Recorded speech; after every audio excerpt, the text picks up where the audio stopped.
So I'm going to speak a little bit about difficulties that are happening presently uh, in the Buddhist world, especially regarding one particular teacher. But uh, the name is not important, and when I speak, I'm not speaking solely about this particular situation. So, in other words, when I talk about possible causes, I'm not saying all those causes apply to this situation or, you know, like that. I'm just speaking in general. And also, I want to be very clear that I'm speaking about behaviors and I'm not speaking about people. And somebody's actions or behaviors are different from the person. Okay, so we can say actions or behaviors are harmful, they're inappropriate, damaging, whatever, but we cannot say people are evil and bad and hopeless and so on because everybody has the Buddha potential. So I want to be very clear, I'm not speaking about people, I'm talking about behaviors. Okay?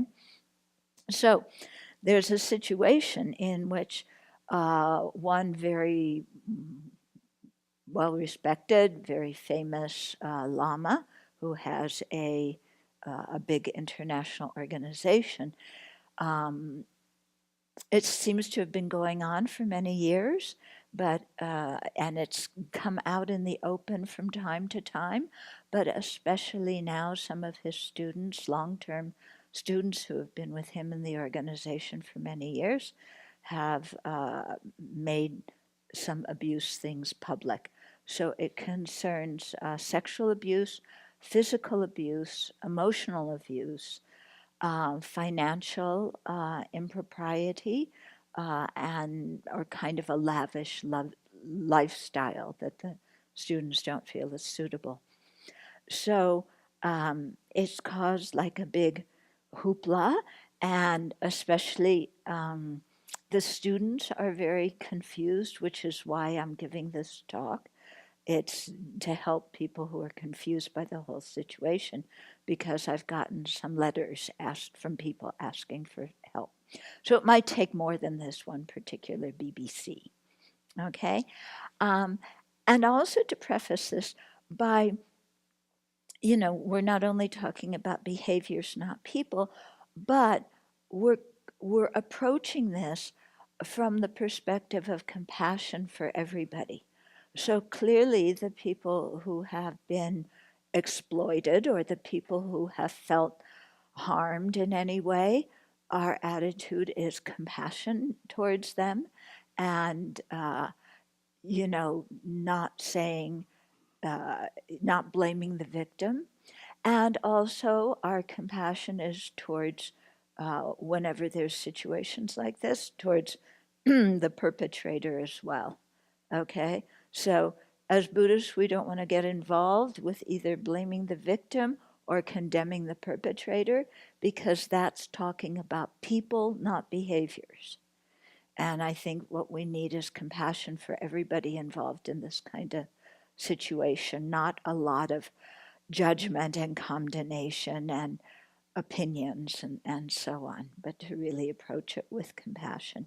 And I think any kind of abuse situation, because there's many situations, like, that happen, all of them need to be approached with compassion for all the people involved.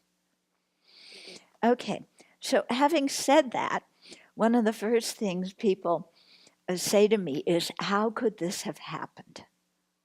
Okay, this is, a very well respected, very well known Lama who's been around for a long time and international organization. So, how could such abuse have happened, or such circumstances have happened? So, they can happen for a number of different factors. Um, I was present in the 1993 meeting when His Holiness the Dalai Lama met with Western Buddhist teachers. And so that was a time when there were a lot of abuse scandals in the Buddhist community, not just from Tibetans, but Zen, Theravada, so on and so forth. And so asking His Holiness, about these things. And one thing he said was that Buddhism is new in the West, and so people don't know what are the qualities to look for in a spiritual mentor. And in fact, they don't even know that it's important to look for qualities. Yeah, because we assume that if somebody is called a teacher, that they are in fact qualified. But there is no certification board. And in any case, if you're talking about spiritual understanding, how are you going to certify that anyway? Yeah. So people become teachers, His Holiness explained, because other people come to them and say, please teach me.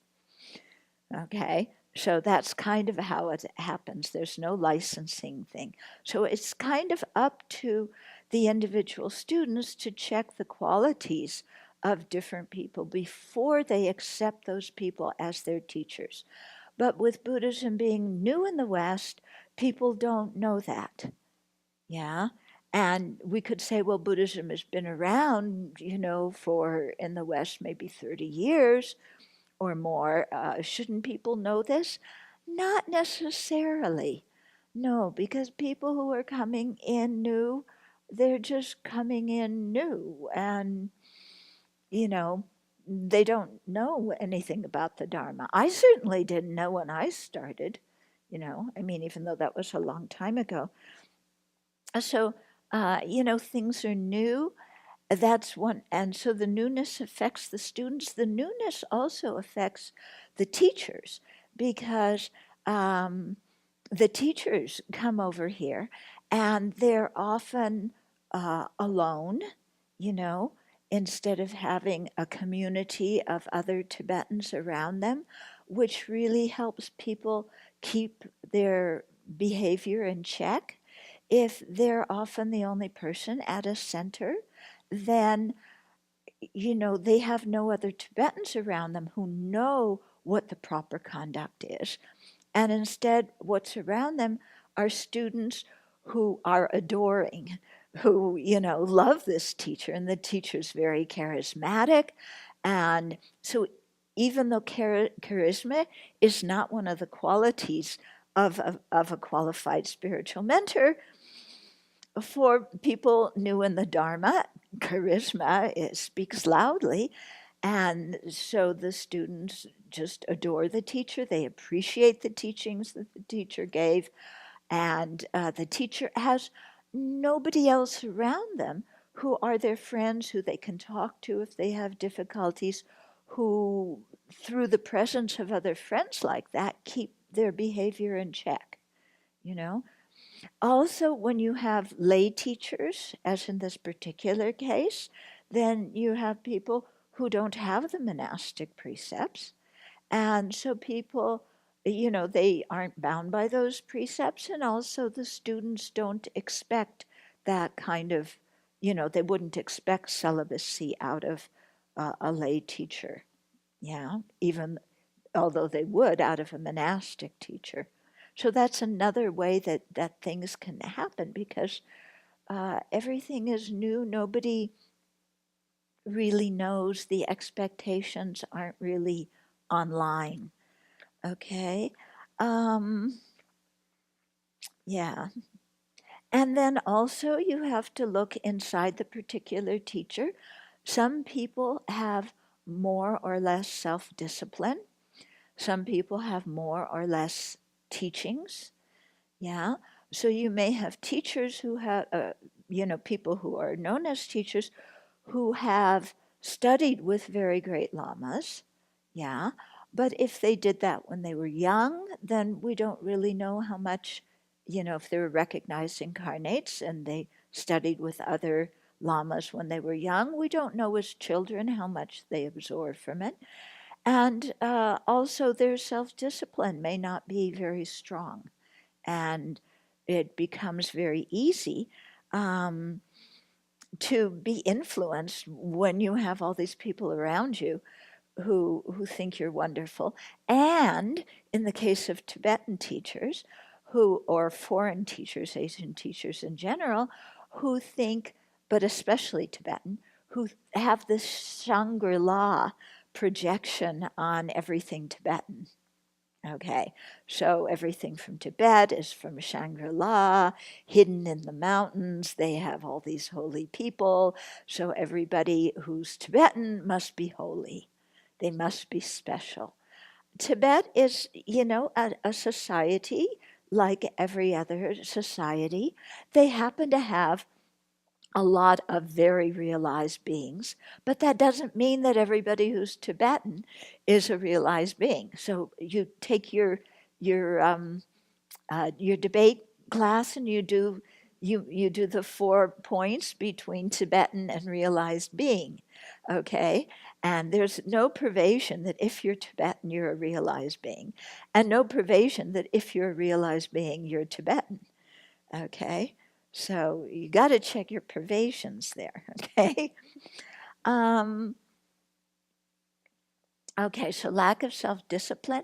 And then another thing that I think is big is that people are given highest class Tantra initiation way too soon, okay? And people will disagree with me here, okay? But, in ancient India, highest class Tantra was very private. The initiations were given to a few people. If you were a practitioner, nobody else knew. Everything was kept very quiet, very private. Yeah, when Buddhism came to Tibet, Tantra became very popular and initiations began to be given quite widely. Okay, so that's already happening in Tibetan society. Then when Buddhism comes here, yeah, we of course want the highest teachings, because we're us, So we want the highest teachings. So we want highest class Tantra initiation. We want Mahamudra teachings. We want Dzogchen teachings. Yeah. And what we don't understand is that all these teachings are advanced teachings, and to really understand them, you have to have a very solid foundation on the basics. Okay, and this is the way things were set out in ancient India, and so that's why Tantra was so private and not very widespread. The attitude now in the Tibetan community is that, and amongst the most of the lamas, is that if you had to wait until you were fully qualified to take highest class Tantra initiation. In other words, you had renunciation of samsara, you had spontaneous bodhicitta, you had at least an inferential realization of emptiness. If you waited until that, then, kind of, it's very few people are prepared for that. And so they think it's very good you plant seeds to be able to meet the Tantra in future lives by receiving a Tantric initiation right now. Okay, and so here I'm talking about highest class Tantra specifically, which is a much more complex practice with many more precepts and pledges and commitments and so on to it than the lower classes of Tantra. So, so these are given very freely now, especially in the West, because for 2 reasons. I think because the Westerners want them, but not actually in the West, because I saw this in Southeast Asia also, to a big extent in Southeast Asia. So people want the initiations. They think that there's something especially holy, especially exotic, especially profound about these initiations. And especially in Southeast Asia, what I've seen is that the less people understand during the initiation ceremony, the more they think they got a big blessing. Okay? Because if you have a lama and they're chanting in Tibetan with a big voice and ringing a bell and a drum, and there's water and there's brocade and there's long trumpets and there's high thrones and there's this whole big thing, and you're told, even though you're new to the Dharma, this is a once in a lifetime opportunity. You've got to take this initiation. It plants so many good seeds on your mind stream. And so there's pressure actually from the students in the Dharma Center for everybody to take it. And so then people sometimes who are brand new to the Dharma take these initiations, and then afterwards, they find out that there are commitments to them and there's precepts and stuff. And they go, oh, what have I done? I don't know. I can't even understand the words and the precepts. What's generation stage? What's completion stage? I don't know what any of this means. And they're really confused. And so some of them actually give up the commitment.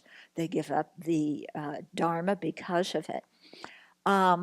It seems that unless the one saving factor in this is that if you were present at an initiation, but you did not understand that you were taking precepts, you did not understand you were taking the Bodhisattva precepts or the Tantric precepts, you did not follow the visualizations of the initiation, in those cases, then even though your body was present, you may have heard the words, you did not actually receive the initiations, so you don't have the precepts and commitments entailed. But if you had the idea you're taking that initiation and you understood you were taking precepts and so on, then you knew something about what you were getting yourself into. And it's really good to keep those. Yeah. So I think this whole thing about people getting into Tantra too soon, and already you're visualizing yourself as a deity before you even know conventionally who you are in an ordinary sense. Yeah, so I think much more preparation is actually needed. Yeah. It also happens, and excuse me, I say this with all due respect, but when lamas give initiations in foreign countries, more people come and more dana is given. And so they have more dana to take back to their monasteries and their people in India or Tibet. Okay? I remember one time when His Holiness, he was teaching on the Heart Sutra in where was it? Mountain View, California. And many people, of course, came to the teachings. On the last day, he gave the medicine Buddha, Jainang. They had to open up the field behind the auditorium because more people were coming. And His Holiness said, it should not be this way. More people should come for the teachings and fewer for the initiations and Jainangs. Yeah. But again, Buddhism is new. People don't know. They hear this as something special, and the lamas don't always, stop that. Many of them don't speak English or whatever language, so they don't even know that this is going on. And so many people come and then they wind up with these things way too soon. Yeah. Then even if somebody is prepared, it's important for the teacher to explain the commitments before the initiation is given, yeah, and to explain what it entails, what you are assuming, and especially with highest class Tantra initiations where you talk about samaya or commitments. It's important that the students are informed beforehand, yeah, about these commitments so that they can choose whether they are prepared to keep them or not. Okay?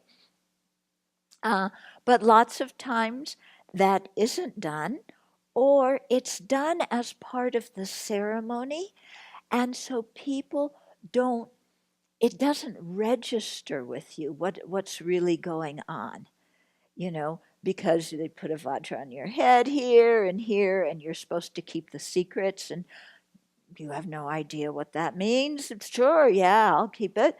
So I don't think it's always adequately explained to people. Yeah. And so, since a lot of the pain from these events, of these abusive circumstances, happen in the context of highest yoga tantra, where the misunderstandings occur, that's one of the fueling factors. Okay. Another factor, I think, is that, at least in the case of sexual abuse by teachers, that, and it's usually male teachers and female students, that people are told, they're told and they think themselves, oh, he's paying attention to me, I'm special. Or in the context of Tibetan Buddhism, oh, he must be doing consort practice, so I should feel honored that he thinks I'm a dakini and like this. Or maybe the Lama even says, oh, you're like a dakini, and then, or you're so beautiful, or whatever.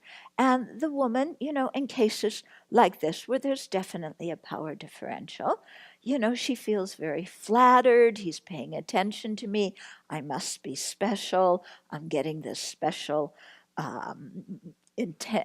attention, this is a big teaching for me. And so she doesn't know to listen, to her own internal feeling. Okay. So, for example, I had one young woman come to me one time, and she said, so and so Lama, who again, very well respected, this one happened to be a monk, asked me to come to his room at night, and I didn't feel comfortable going. It seemed rather strange that he would want me to come, a single woman alone, to his room at night. So I said no, but now I'm wondering, did I make a mistake? Maybe I should have said yes, because it was an honor that he invited me. And I said to her, no, you did not make a mistake. You listened to what was going on in your gut, and you followed that. You did not make a mistake. Do not regret that. But you could really see how many other people, they would feel, oh, I'm really making a mistake because this is such an honor. Yeah. So women need to feel empowered in all circumstances to, and this applies to all. I mean, last night we were talking about sexual, unwise and unkind sexual behavior. All circumstances, you are empowered to say no, when you don't want. So I think people, need to have that courage, regardless of what the situation is. So I think I better stop here so we can eat lunch, and then I will continue in the future days, because I have a lot of notes of things to cover. So, okay.